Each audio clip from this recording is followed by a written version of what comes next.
the rights that are enshrined in the American Constitution have influenced democracies all across the world. But the promise of America is a promise that America has not always lived up to.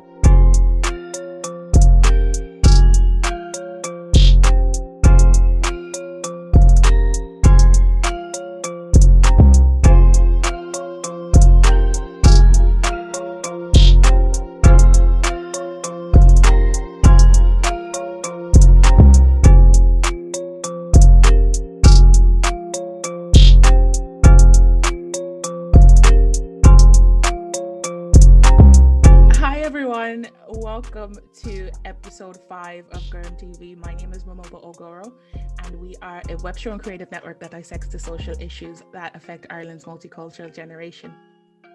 So in this episode, I called it Made in the USA. So I know in the past, let's say, year, there has been a huge sort of it's been chaotic in the US, and we as Europeans, we've been looking back on it, and we've been seeing everything that's been happening, and a lot of things that's been happening in the US in terms of social movements and things like that.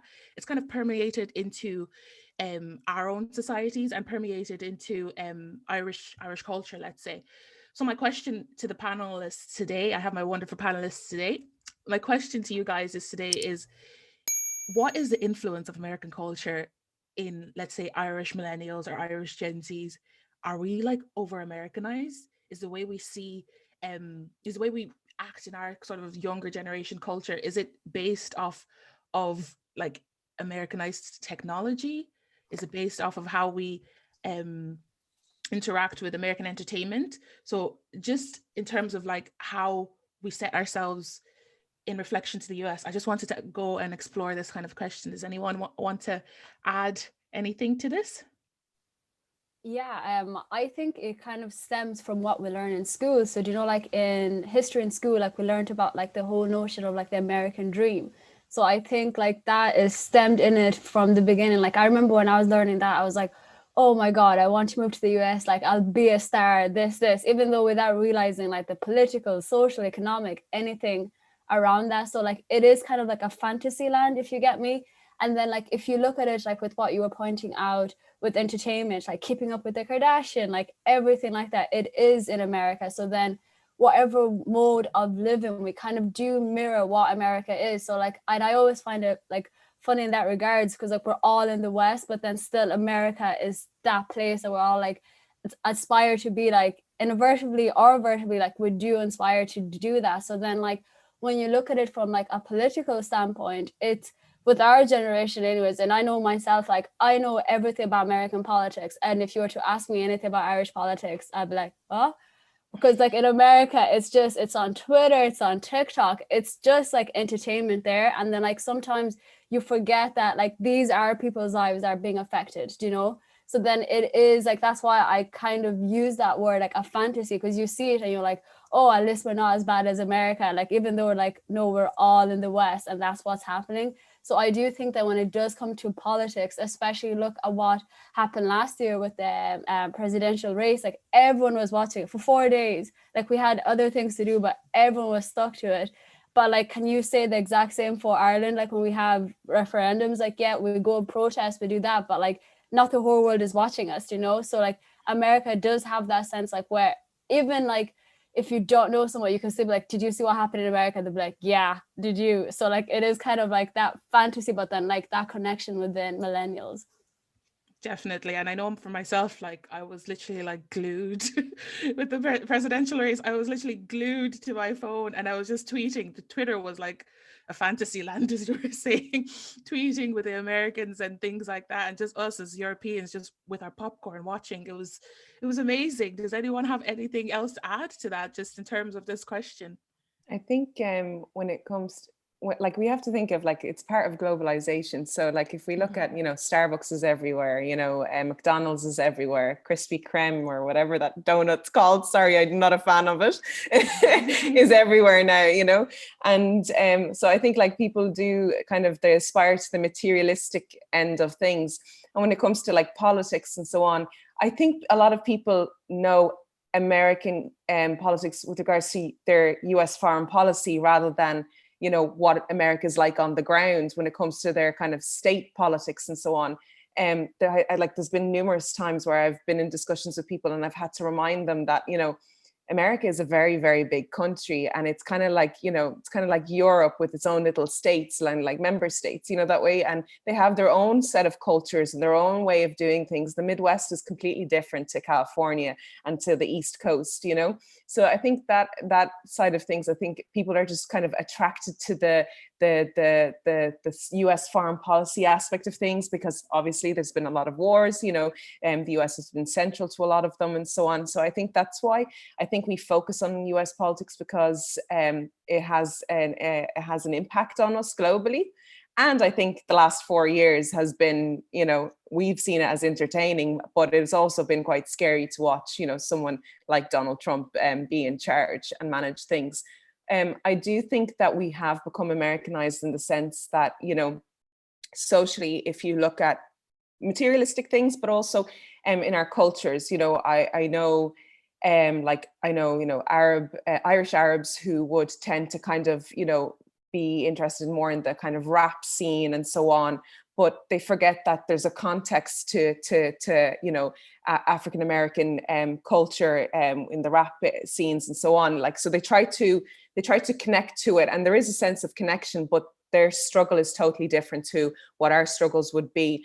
And I think that there's a sense of losing context in that, and that's, you know, and I can see that kind of coming out in our society here, and that's where I can kind of see we've become quite Americanized in that sense as well. Definitely. Like I was talking to someone the other day, and when you were just talking about the foreign policy and things like that, she was like, America has the best PR when it comes to how the rest of the world views the America, the country. So like what we see is not exactly what's always happening on the ground level, and it may be totally different. And yeah, they have the best PR, and when we actually get there, we may be like, oh, this is not what I was expecting. But I think a lot of people forget how diverse America is, and they also look at it as in a very kind of, they think it's just divisive as well. The culture shock that I got when I went over there was the fact that you turn on the TV and you'll see interracial kind of couples advertised, you know, if you're buying like a baby product or a car or something like that. And you see that, and I'm kind of like, wow. And I think that's an amazing thing to see, because I don't see it here, you know, on our TV screens. So in that sense, we haven't become, you know, the positive aspect of the American culture. We haven't embraced that yet in embracing our diversity. Definitely. Does anyone else, anything else to add? Yeah, I think like from a young age, and just kind of piggybacking on what Sarah said, like America definitely, you know, they do a great PR job. Like they have all these little punchy phrases: "Make America great again," "the land of the free," "home of the brave," and everything like that. And you see even like with like the news around GameStop and stuff like that, how that's absolutely not true whatsoever where it comes to, you know, land of the free. It certainly isn't, because, you know, you have all these you know, all these businesses and all these hedge funds and everything like that now blocking you know, anyone that is poor, or anyone that's just, you know, from a, you know, middle class background, of making kind of any money from these situations. So yeah, definitely they've done a great job of kind of misleading both the American public themselves, but also internationally as well. You know, when certainly when I was younger, and you know, you hear these phrases like "America is the greatest country in the world" and stuff like that, you're like, oh, America must be great, and the American dream and everything like that, and you really buy into that kind of stuff from a young age. So so that's definitely one reason why we're so influenced. And as well, America obviously being the biggest English speaking country in the world, as well, it's a huge source of entertainment for so many different reasons as well. So another massive reason why culturally so influential. And there's pluses and minuses to having such an influence on us. You know, like there was one particular girl who said, you know, like when I shared some information regarding, you know, the riots or the whatever it was, the march on Washington recently, and a girl came at me and said, when are you going to focus on Irish stuff, even though I'm constantly kind of focusing on Irish stuff too. But it doesn't really make sense when she kind of came at me from that point of view, whereas America has no impact on us. Well, it has a huge impact on us, because the Black Lives Matter movement wouldn't have happened here really in Ireland if it wasn't for it. This conversation maybe wouldn't have happened if it wasn't for it. Black and Irish, Instagram page, podcast, all that kind of stuff. Would these kind of issues have happened? I even know a lot of Black people who didn't even realize there was racial inequalities here in Ireland before all this stuff kind of happened back in June, and even more recently in December as well. So from that point of view, definitely there's positives to be taken from American culture, but where the negative kind of creeps in is, as you kind of say, we know more about American politics than we do about Irish politics, and a lot of people are very comfortable about talking about how America is just so corrupt and just such a disgrace in various different aspects. But when stuff happens in Ireland, especially regarding, recently, if we talk about racism and racial inequalities, people being afraid to confront the racism that happens here. And it's almost, you can almost relate it to gossiping. It's almost like I can talk about someone else and I feel totally comfortable about doing that, but I can't really look within myself and look at my own particular flaws and stuff like that. So I think we need to be careful around that. And that's kind of all I have to say on that particular issue. Definitely. I think do you think it's a bit of deflecting in terms of our own kind of society? When we look over there, it's oh, chaotic, we'll be grand, we're grand, it's not that bad here. Yeah, we're so much better than them, we don't really need to do anything. It's as you say, it's grand, and I definitely think it's we use America as a scapegoat, right? So with what Shane was saying, especially he's so right with Black Lives Matter, when that happened, yes, everyone was able to put the black squares, this because it was that faraway land, that fantasy land where, and then when Black people were saying no, racism happens in Ireland, it was well, there's no police brutality, well, there's no this, you're still able to, and I'm what? But why are you even doing an oppression Olympics then, in that regards of no, your racism is not as bad because you're lucky that the Gardaí don't do that. So we did use America for that. And then even recently, just with COVID, America was kind of the first, we saw that on the news or even TikTok, where Americans were oh, I'm not going to wear the mask because this. We were all laughing at that. And now there's anti-mask protests happening in Ireland.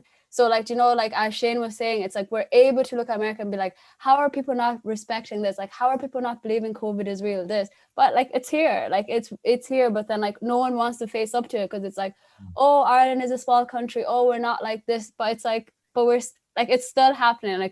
We're all able to see it. And as Shane said, when you are talking about America, then it's oh, but talk about Ireland. But it's well, when I do, it's you're it's not as bad. So it's you may as well then talk about America and contextualize it in that sense to be this is why I'm talking about this because it happens there. So no, we definitely use America as a scapegoat to be oh, they're so worse off this. But I'm it's still the same thing here in Ireland. It's just different geopolitical setting.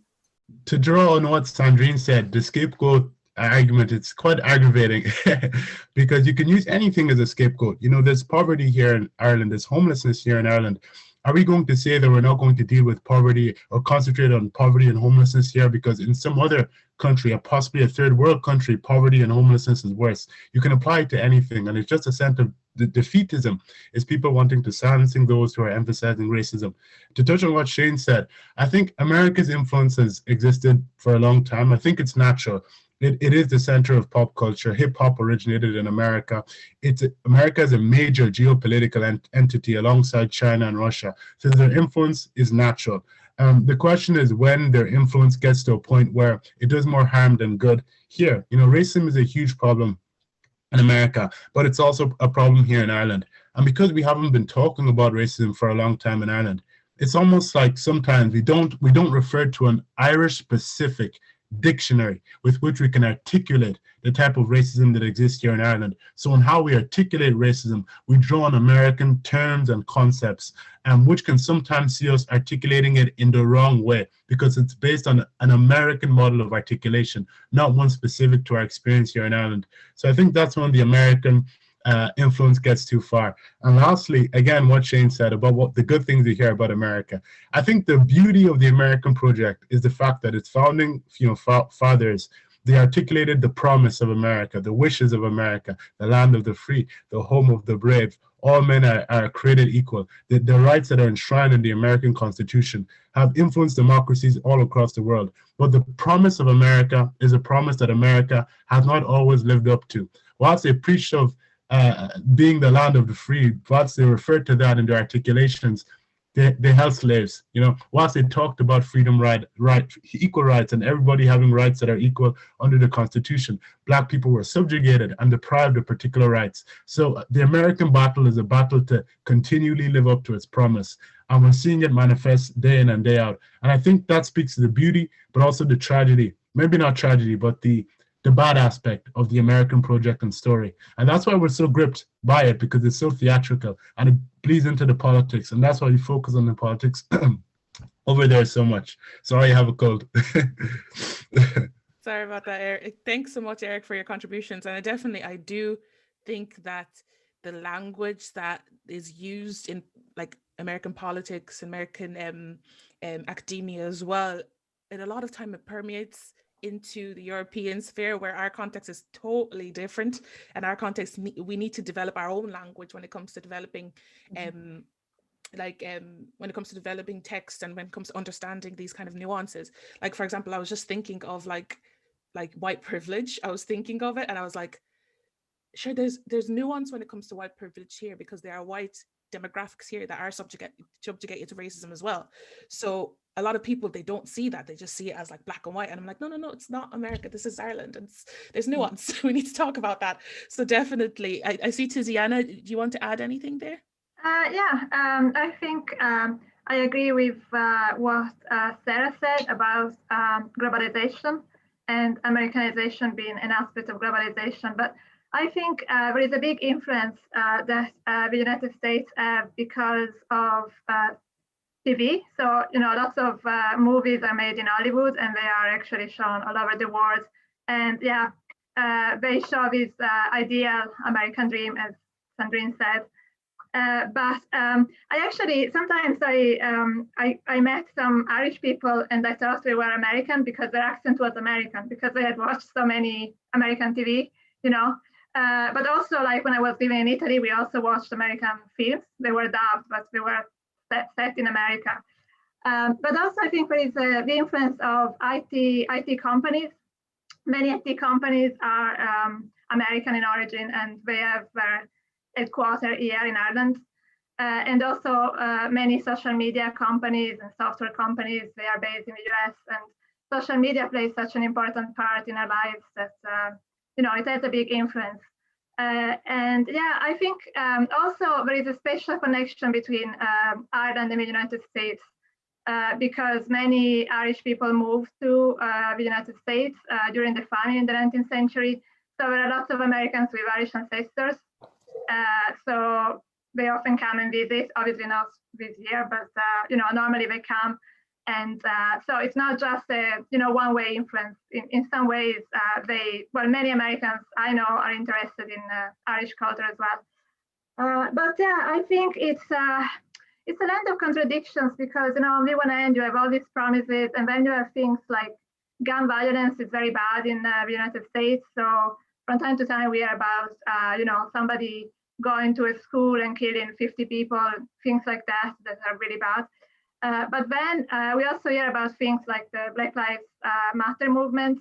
And so it's, to me, it's a land of contradiction. And I can't really talk about it too much because, personally, I only visited America once. I never lived there. So it's something that I have some ideas about it. But I guess to have a better idea, I should live there for a while.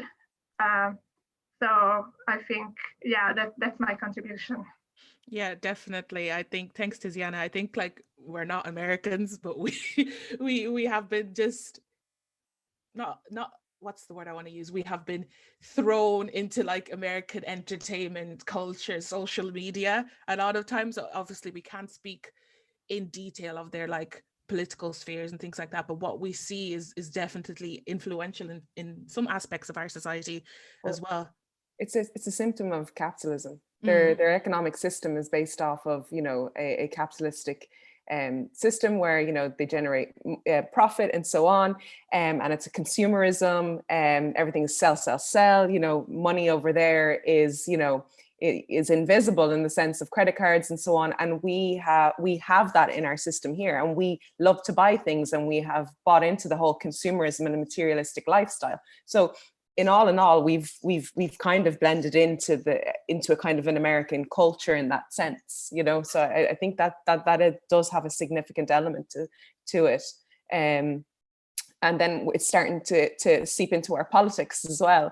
In terms of like social media, for example, you'll see political parties like Fine Gael and Sinn Féin who are constantly at each other online, and it frightens me because, again, its context is so important.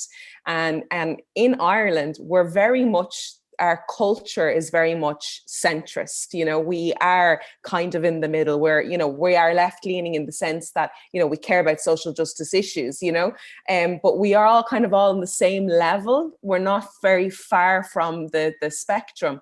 And I think we forget that when it comes to the politics. And I think Sinn Féin and Fine Gael forget that. And that's why there's headbutting on social media. And there's what's going to happen is this creation of the alt-right in Ireland is starting to grow, and that's why you have people protesting outside the Lord Mayor's house, and because she's of, you know, Asian descent, you know, and she's seen as not, you know, what an Irish person should look like, and you know what I mean. So that is starting, and I think that is our fault. And that's the political party's fault here in Ireland, because they see it as something attractive in the US, and maybe because we're looking at that type of entertainment and so on, that they're like, okay, this is how we get the young people involved. This is how we get, you know, our politics to look sexy, dare I say it as well, you know. So it's kind of like they're behaving that way, and to be honest, that's going to have really severe unintended consequences at the end of the day, and that kind of frightens me a bit in terms of politics. That's such a great point from Sarah. Yeah, I think there's a kind of cultural political realm in America, and we've seen the rise of that over the past century. You know, there's famous, but particularly famous kind of conservative figureheads that a lot of people talk about. We hear, I don't know, maxims like "facts don't care about your feelings" from those type of people. They're particularly famous liberal figureheads that have arisen also. And here in politics in Ireland, and how parties are operating on social media, we can see how they're drawing from those particular figureheads in some of their tweets. You know, not to be disrespectful, but I think it was last year when Leo Varadkar put up a tweet, and it stated something like, you know, Sinn Féin are not okay with your presence in Ireland if you're a white, male, and middle class. So he's feeding into the identity politics that in America they sometimes feed into. So these are tactics that are used in America, utilized in America, that we're drawing upon and allowing it to influence our politics here because of the influence of America, but because we think it's profitable. But as Sarah said, it might lead to a lot of negative effects for us if we don't mitigate how we interact with the overwhelming wave of the American political influence that is kind of pouring into how we speak here in Ireland and our dialogue. Definitely. And how do you think that is going to lead to? What it's going to lead to in terms of like, do you think it's going to lead to like more division and polarization within our society? Because as Sarah, you said, it's already happening. A lot of it and do you think, like, when I see like the rise of the far right, well, first of all, it kind of scares me a bit, but I'm like, is this just a reflection of what we're seeing from American culture, or is it our own No, it's been fed. We're feeding it, you know what I mean? And I think that's one thing what we need to do is to stop kind of blaming everything as well on America, because we're importing what they do and putting it into how we do things without any context to it. You know what I mean? Like I said earlier on, regards, you know, African American kind of pop culture or rap and music, you know, and we're bringing it here, and there's struggles that they have over there are not necessarily the same struggles that we have here, you know what I mean? And we're feeding it, and then it creates a division then, you know what I mean? Like, for example, you know, gun violence in the US, knife crime here, it's going through the roof, you know what I mean? Like, knife crime's everywhere. And then what's happening is you're getting people, little groups, you know what I mean? From different ethnic minority groups are, you know, there to protect each other. They're carrying knives because they're afraid of what's going to happen to, you know, and then you have then in the Dáil, you know, Fine Gael, Sinn Féin, Fianna Fáil, all these different political parties having a go at each other in that way, which just allows this negative atmosphere to flourish in our society. And it's a no-go, because this is not us. This is not how we do things. We don't have that thought process, and we're allowing it to generate, and it's not right. I'll be very brief once more and concise, because what Sarah stated really kind of inspired a thought in my mind. I think hip hop is a fantastic example, but also the way we talk about race is a good example as well. So if you take race, for instance, in America, racial conversations are very much based on a very charged, loaded racial history that is filled with animosity and struggle within America. If we draw upon the Americanized dictionary to talk about racism here in Ireland and utilize that, when a lot of the struggles on which racial talk in America is based does not exist here in Ireland, it's almost like it could have a negative effect, in the sense that it could manifest a lot of the divisions that are in place that require such language. So if we're talking about racism in a way here in Ireland that's based upon the American model, in America they speak about and speak to particular issues. Here, if we're speaking to those issues and they're not in existence, we need them to be in existence to talk in that way in the first place. So that could manifest the existence of those issues. If you take hip hop, another really good example. In hip hop, especially kind of the gang element in hip hop, there's a lot of dissing going on. You know, it's a beautiful genre, but you know, when that violent element, the dissing one gang to another, if that transports to Ireland, which it has to some extent, you need a rival to rap about, you know, to embrace that kind of violent element of hip hop. So if you don't have that rival and you're rapping in that way, your rapping is void in a sense. So what must you do to fill that gap? You know, create a rival. The same applies to what I was saying about racial issues. So we really need to mitigate it. And as you said, Mamobo, embrace the Irish nuance that is required for us to embrace other cultural aspects and features and make it our own, and not simply, you know, adopt a carbon copy of a different national blueprint, because when applied here, it might actually manifest and create problems that are not specific and unique to Ireland, which can be problematic in the long term. Definitely, I totally agree with that. When we need to actually, like, yes, accept that we have kind of copied and pasted certain elements of that, but we need to, like we're doing here, start having conversations about the nuances that display themselves in our particular culture and our particular context. So just where I'm going to start rounding up now, just any kind of final touches people want to say. Shane, Sandrine, Tiziana, do you have anything did you want to finally say? Yeah, no, I'm just taking it from what both Sarah and Eric were saying, like in regards to like what's going to happen next. But I just think, like, when you look at America and Ireland, like in regards to the social political issues, it was an inevitable thing that was going to happen, because as you look at, like, with even what Eric was saying, like in regards to race, like racism has always existed in Ireland, right? And like we never talked about it, but like in America they did, right? And then like for the people which were racist, like they didn't have an outlet until you saw a president go into America and make it okay. Do you know? So like that, like it is something that is an inevitable. Like I do think, like even with any of like political social issues that had happened and like, oh, they've only like re-emerged now, like it's re-emerged, it's not new. So like I agree with Sarah there, we can't blame America. Like it was just there, but America made it okay. It made it okay to be like, oh yeah, I don't like this person because this and this. And because it's like, if you're like, oh, but you're racist, but I'm like, but then why is the president of America allowed to go and say this, and so it was created into a culture like that. And even though Trump is out now, like the damage has already been done.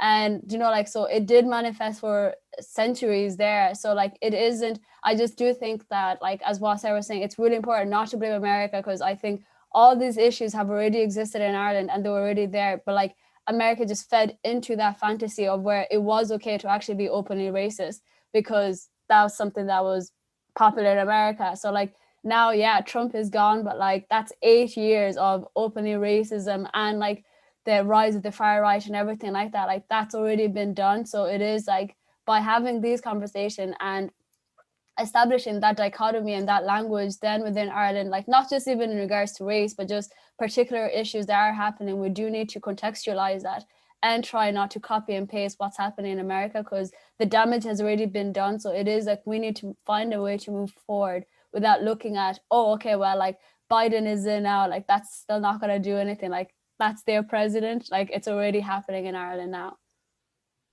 Definitely, thanks. Yeah, well, I suppose in particular, just in relation to the last number of years with American influence, hopefully, you know, as much as it's kind of been negative and damaging, it's shone a light on the issues that have existed in America for a long time and exist overseas also. So hopefully we can draw some actual positives from that, and hopefully, you know, everyone's eyes have really been opened to the different inequalities that have existed for a number of years, and now we can actually go and make positive, you know, changes in regards to that. Hopefully in the next few years we will see America having more of a positive influence on the rest of the world, and particularly here in Ireland, as it will continue to have an influence here, particularly when you talk about all the multinational corporations that exist here. So again, another thing that ties us and bonds us really strongly together. So yeah, and I think a number of issues have been addressed early in this presidency, and hopefully that we can piggyback on those positivities. The existence of, as we've discussed about this far right movement, I think the new president has already addressed that hopefully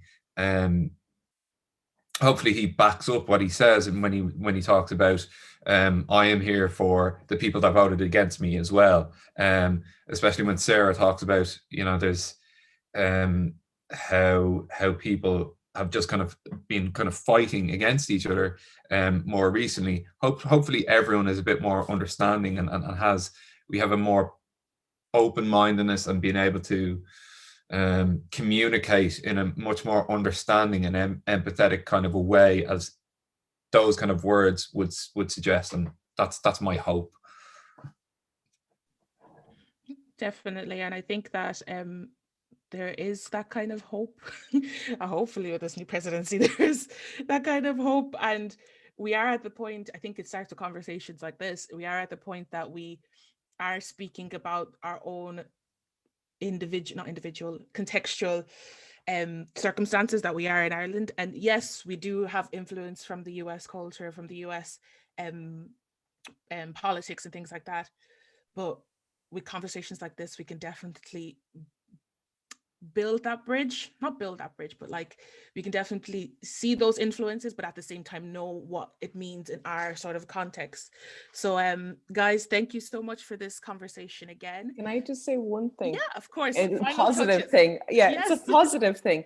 One thing that I do think that we have embraced from the United States is this idea of, yes, we can. I've seen that in our generation, the millennials and Gen Zs. That is one of the positive aspects in the United States when you're there, that anything is possible, and if you put your mind to it and you put the work into it. And I've seen that now in our generation, that we're very resilient and we're able to get up off our, you know, if we fall, we get up, back up onto our feet, and we say, no, I'm going to do it and I'm going to keep going. Because generally us as an Irish society, we're very self-deprecating, and then we can let that seep into us and it like brings us down, you know, that way it has its positives and its negatives. So I do think that we have embraced this, yes, we can, move forward, get on with it, work hard concept from the US that is a positive as well.